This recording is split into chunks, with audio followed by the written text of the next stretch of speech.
প্রিয় উপস্থিতি, এ পর্যায়ে কুরআন হাদিসের আলোকে মূল্যবান নসিহত পেশ করবেন অত্র জামিয়ার সুনামধন্য মুফতি হযরত মাওলানা মুফতি আবিদ হুসাইন মাহমুদ সাহেব দামাত বরকাতুহু।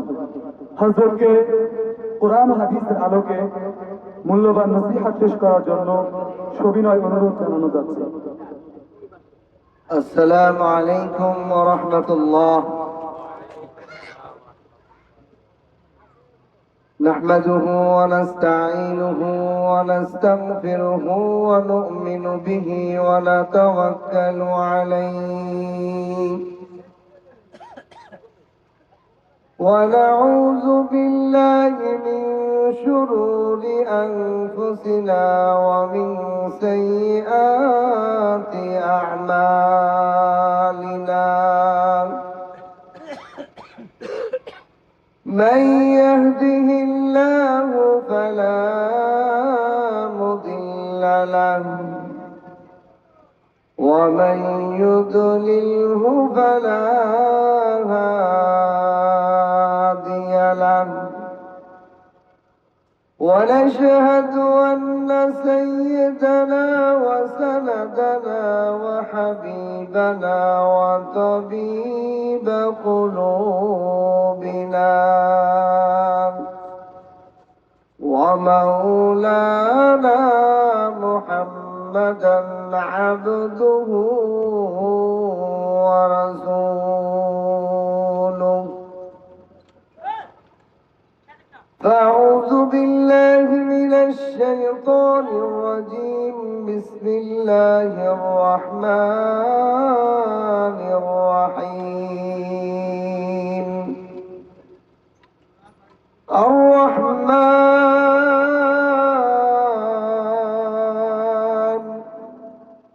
علم القرآن. وقال النبي صلى الله عليه وسلم: خيركم من تعلم القرآن وعلمه، أو كما قال عليه الصلاة والسلام. بارك الله لنا ولكم في القرآن العظيم ونفعنا وإياكم بالآيات والذكر الحكيم. سبحانك لا علم لنا إلا ما علمتنا إنك أنت العليم الحكيم. ربي زدني علما، ربي زدني علما. رب اشرح لي صدري ويسر لي أمري واحلل عقدة من لساني يفقه قولي. ऐतये नया रंगे नया, ऐतये नया रंगे नया, सारे नया है।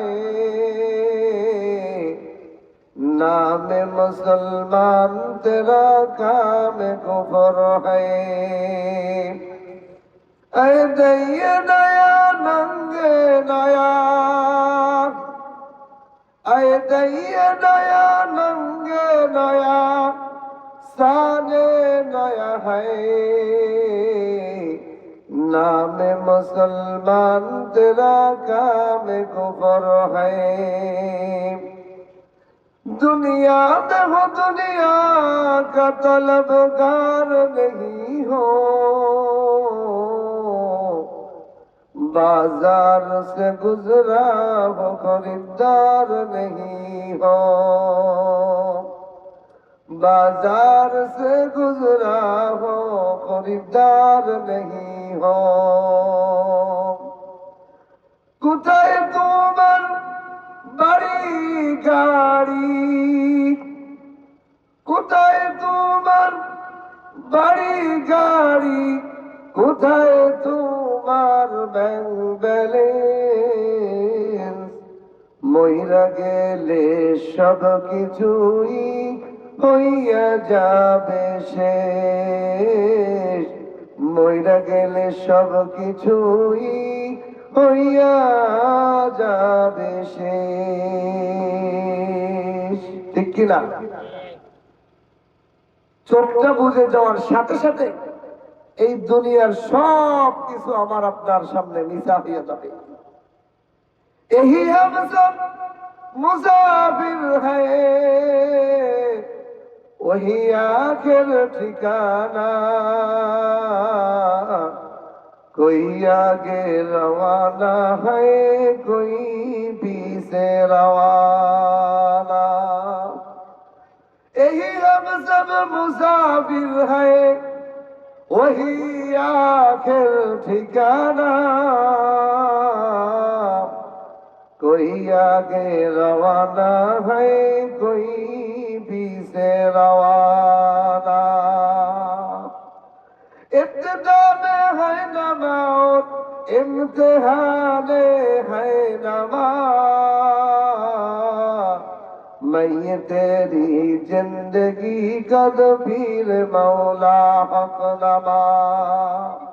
मौत को मौत दूर समझे, मौत है हर दम करीब, कौन तेरा यार होगा दूर जाने के लिए, कौन तेरा यार होगा दूर जाने के लिए। अल्लाहु अकबर। আল্লাহ তাআলার লাখ কোটি শুকর ও সুজুদ যে মহান রব্বুল আলামিন আমাদেরকে উপমহাদেশের বিখ্যাত বুজুর্গনায়ে কেরামের আগমনের মাধ্যমে আমাদের এলাকার মানুষের জন্য খোশ নসিবের সুযোগ করে দিয়েছেন। বলেন আলহামদুলিল্লাহ। একজন কোরআনের হক্কানি আলেম এই জামানায় একজন নবীর মর্যাদা রাখে। বলেন সুবহানাল্লাহ।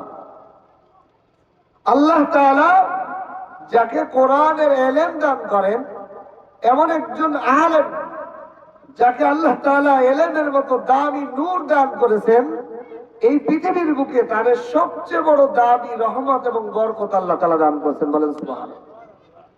আমি কোরআনে কারীমের যেই সূরার প্রথম দুই আয়াত তেলাওয়াত করেছি, আল্লাহ তাআলা আয়াতে বলেন আর রহমান আল্লামাল কুরআন।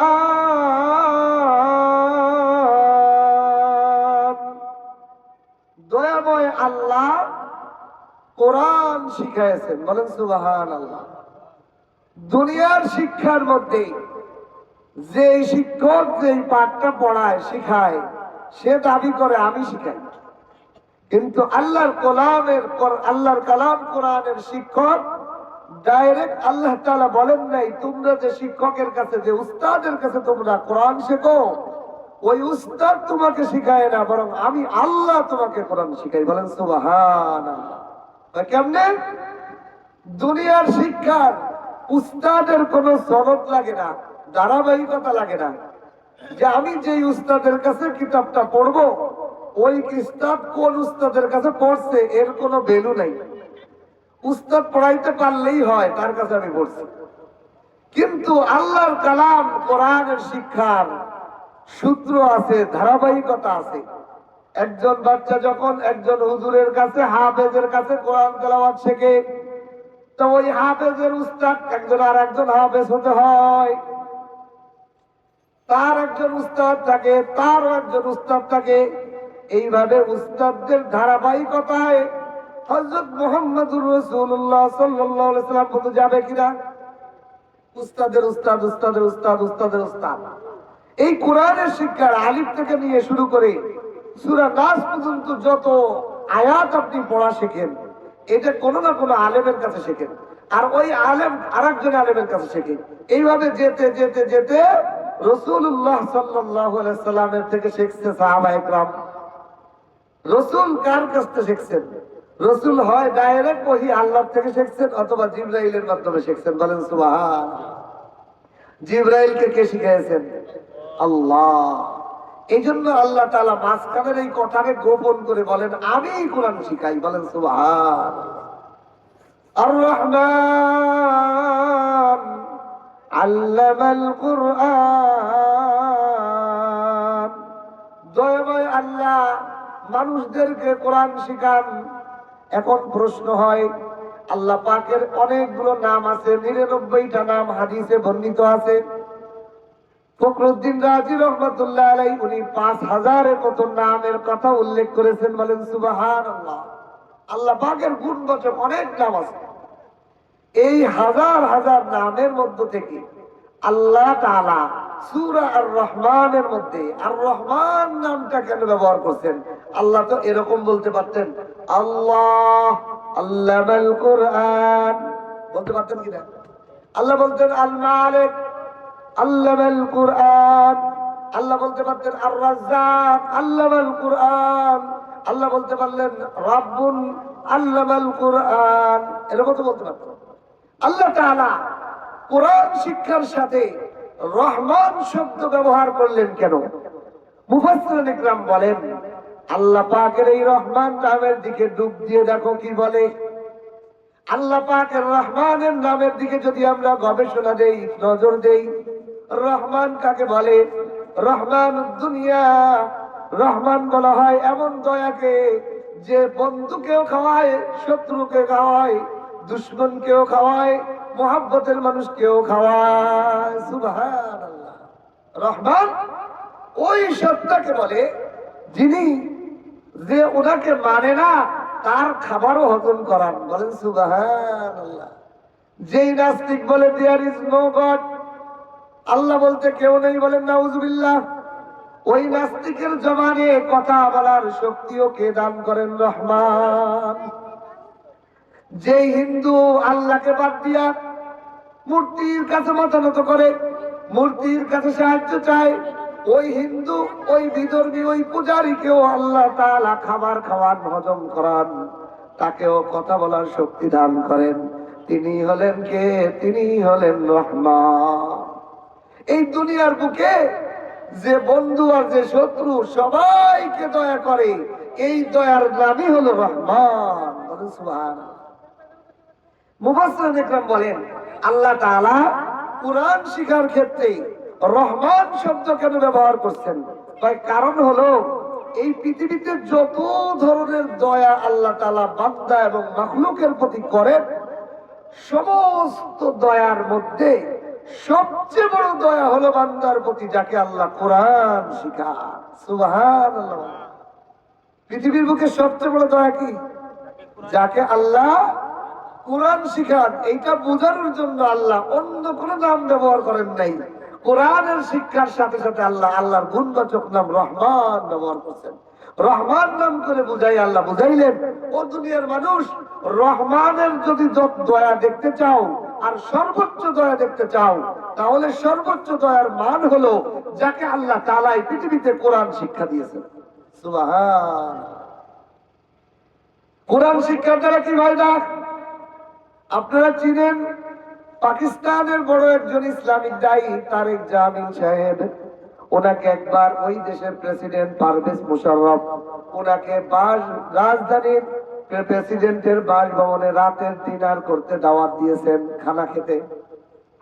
এই তারেক জামিল সাহেবকে ওই দেশের প্রেসিডেন্ট দাওয়াত দিয়ে বাসার মধ্যে এই ডিনার খাওয়ার জন্য দাওয়াত দিয়েছেন। দাওয়াতের টেবিলে বসে যখন খানা খাইতেছেন তখন বলতেছেন, মাওলানা তারেক জামিল সাহেব, আপনি না সায়েন্সে ডাক্তারি পড়তেছিলেন, ডাক্তারিতে ভর্তি হয়েছিলেন, তা আপনি ডাক্তারি পড়া ছেড়ে দিয়ে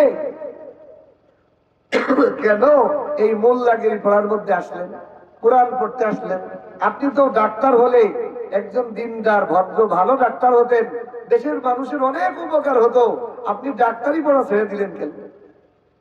তারেক জামিল সাহেব বলেন, ও প্রেসিডেন্ট সাহেব, আপনার বাসভবনে ডিনার করতে কোন ডাক্তাররে কখনো দাওয়াত দিয়েছেন কিনা? আপনার সাথে খাস ভাবে ডিনার করার জন্য আপনার দেশের কোন ডাক্তারকে আপনি বিশেষভাবে খাস ভাবে আপনার বাসভবনে দাওয়াত করে খাওয়াইছেন কিনা? কয় না।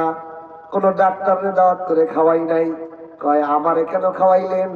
কারণ আপনি আপনি যেহেতু ডাক্তারদের সম্মান করেন না, কোরআনওয়ালাকে সম্মান করেন, ঠিক কিনা? এই জন্য কোরআনের সম্মান আল্লাহ তাআলা দুনিয়ার থেকেই শুরু করে দেন, বলেন সুবহানাল্লাহ। কোরআনওয়ালার সম্মান এই দুনিয়ার জমিন থেকেই শুরু হয়ে যায়, আর আসমানের উপরে জমিনে নিলে তো আরো বেশি হবে, বলেন সুবহানাল্লাহ। আল্লাহ তাআলা যাকে কোরআন শিখান, কসম কেটে খেলেও তার বললে হাদেস হবে না। আল্লাহ যাকে কোরআন শিখান তাকে জাহান্নামের আগুনে পোড়াবেন না। আমাদের শায়েখ ও মুর্শিদ মহিউসুন্নাহ আল্লামা মাহমুদুল হাসান দামাত বরকাতুহুল আলিয়া যাত্রাবাড়ি শায়েখ, উনি বলেন, হে আমার ছাত্ররা শোনো, আমি কসম কেটে বলতে পারি আল্লাহ তাআলা যাকে কোরআন শিখাইছেন তারে জাহান্নামে পোড়াবেন না। সুবহান।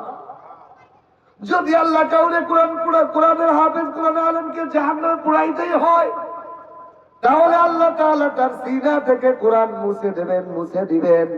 কোরআন সিনায় থাকা অবস্থায়, আল্লাহর কালাম তার সিনার ভেতর থাকা অবস্থায় ওই বান্দা এবং বান্দিকে আল্লাহ তাআলা কখনোই জাহান্নামের আগুনে পোড়াবেন না।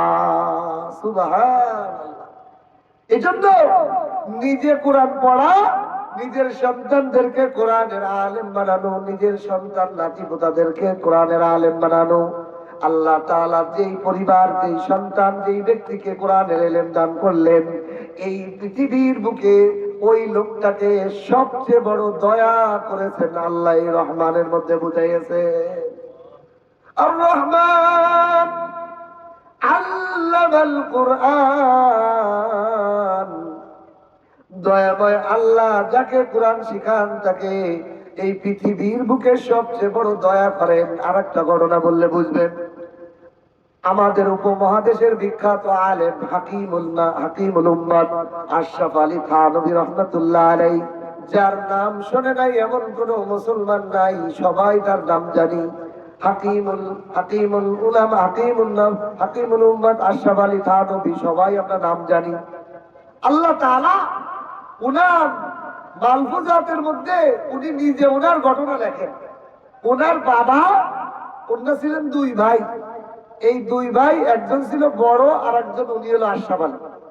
এই দুই ভাই, বাবা একদিন দুই ভাইকে রাতের বেলা নিয়ে বসছে, বাবা তোমরা জীবনে কি হতে চাও?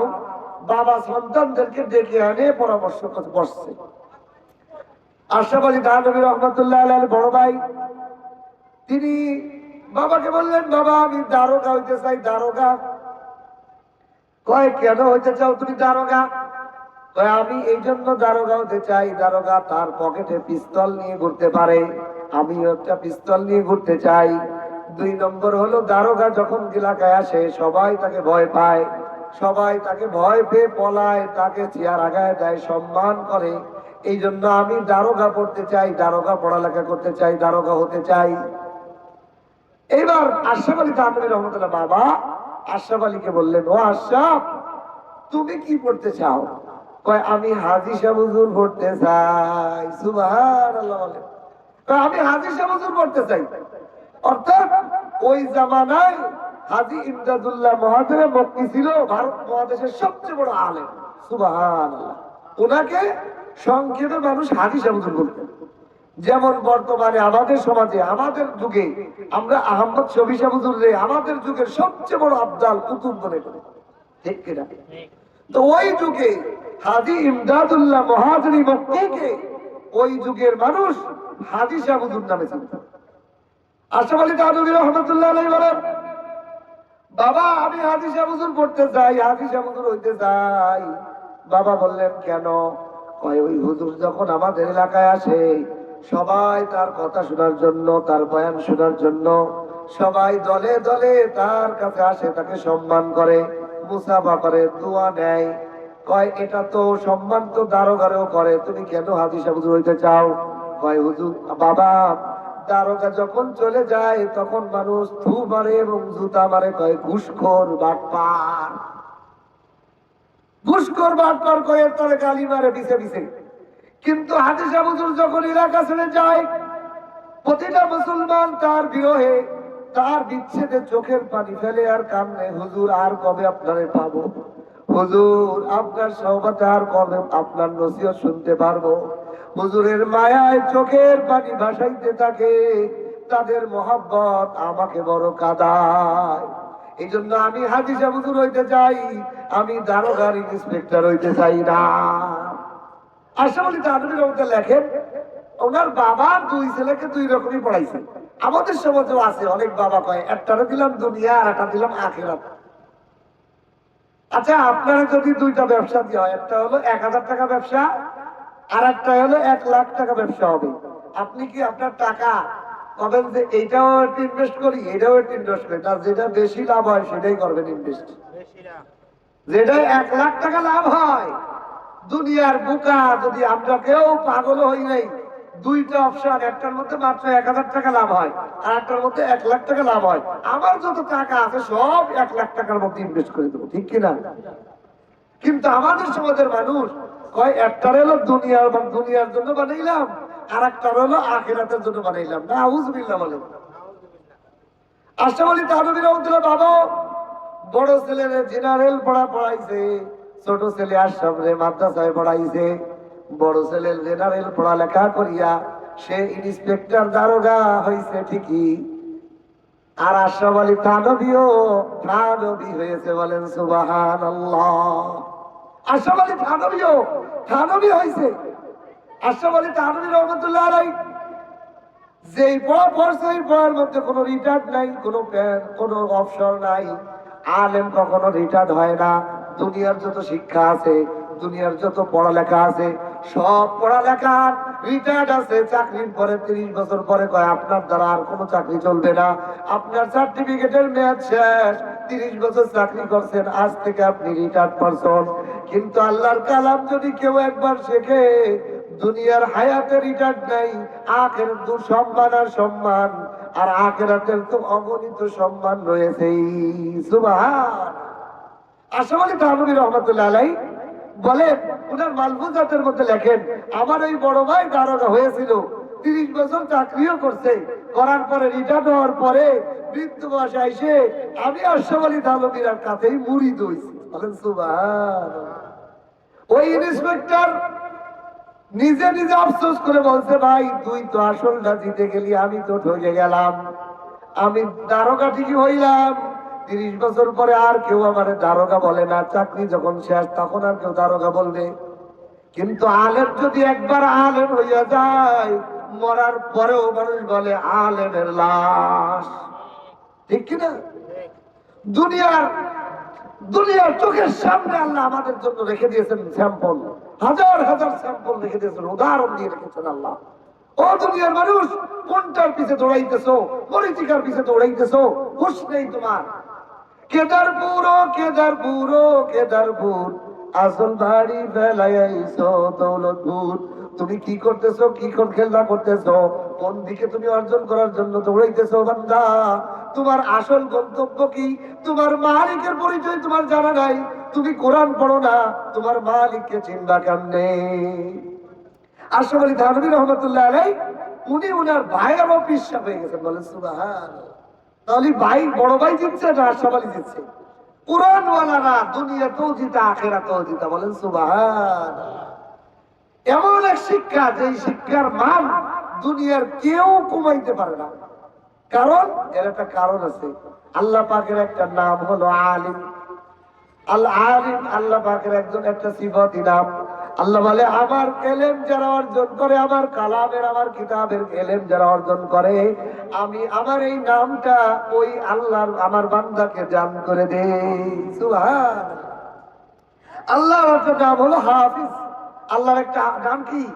আল্লাহর একটা গুণবাচক নাম হলো হাফেজ।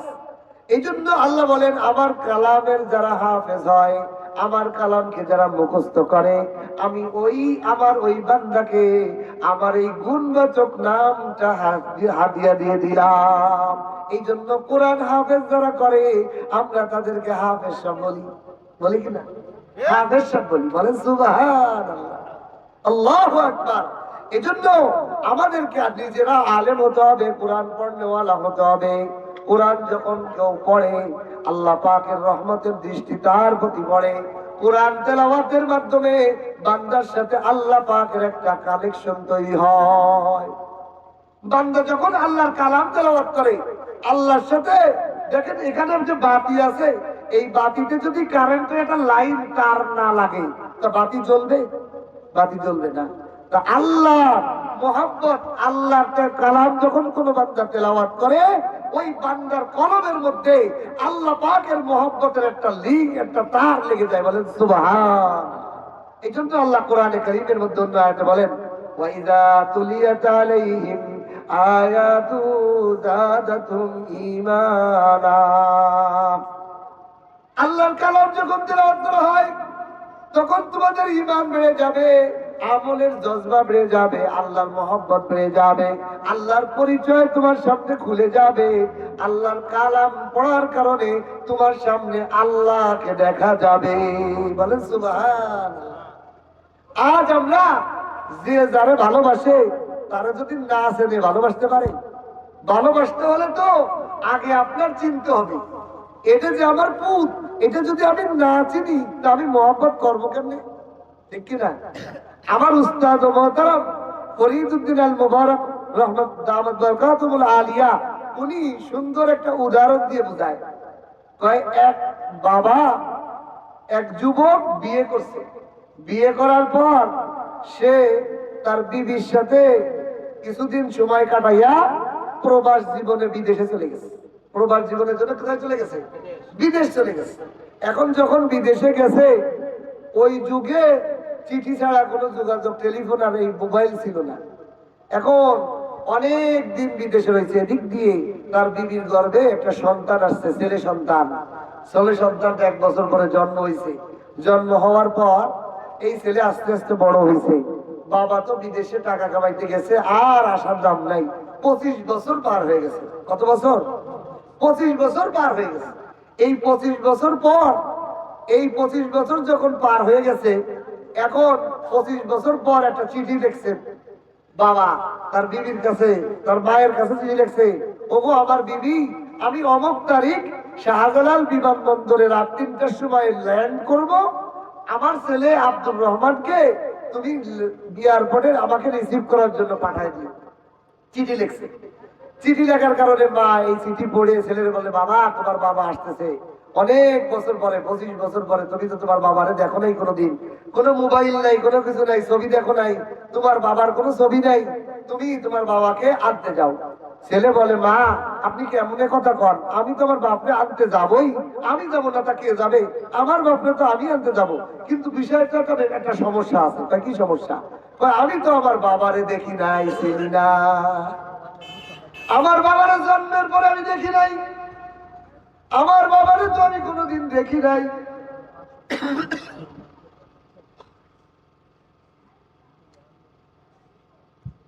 আমার বাবার চেহারাটা কেমন, তার নাক চোখ কেমন, কিছুই তো আমার জানা নাই। শাহজালাল এয়ারপোর্টে তো হাজার হাজার মানুষ বিমান থেকে নামবে, আমার বাবাকে আমি কেমনে চিনব? বলে, তুমি তোমার বড় কাকা, তোমার চাচারে, বড় চাচারে সাথে নিয়ে যাও। তোমার চাচা তো তার বাইরে ছেলে, তা চাচারে, বৃদ্ধ মানুষ, বুড়ো মানুষ, এই বুড়ো মানুষ চাচারে নিয়ে বাতিজা গেছে বাপরে রিসিভ করতে।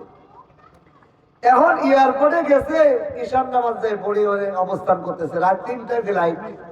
এমন টাইমে এখন চাচা বলতেছে, আমি তো মুরব্বী মানুষ, রাত 3টা পর্যন্ত যাইয়ে থাকা ভাতিজা আমার দ্বারা সম্ভব না, আমি বুড়ো মানুষ, তুমি এক কাজ করো, তুমি আমি ঘুমাই, তুমি আসলে ডাক দিও আমাকে। এখন চাচা এয়ারপোর্টে চেয়ারে বসে ঘুমায়, ভাতিজা যুবক মানুষ টকবগি বাপের আগ্রহে বসে রয়েছে, পায়চারি করতেছে, হাঁটাচলা করতেছে, কখন আমার বাবা আসে। এদিক দিয়ে 3টে বেজে গেছে। 3টে বেজে যখন গেছে তখন বাবা ল্যান্ড করছে, একটু আগে ল্যান্ড করে ফেলছে 2:30টার দিকে। এখন বাবা ট্রলি নিয়ে যখন বিমানবন্দরে গেটে আসছে, ট্রলি থেকে গাড়ি একটু দূরে, ট্রলি এখান থেকে ছেড়ে দিয়ে ব্যাগগুলো ওইখানে নিয়ে গাড়িতে উঠতে হবে। এখন চারিপাশে তাকায় দেখে একটা যুবক হাঁটাচলা করতেছে। বাবা দেখতেছে একটা যুবক হাঁটাচলা করছে, বাবা এদিকে এসো, তুমি আমার এই ব্যাগগুলো একটু গাড়ি পর্যন্ত আগায় দিবা। এই কথা বলতে দেরি যুবক কয়, এই বুড়া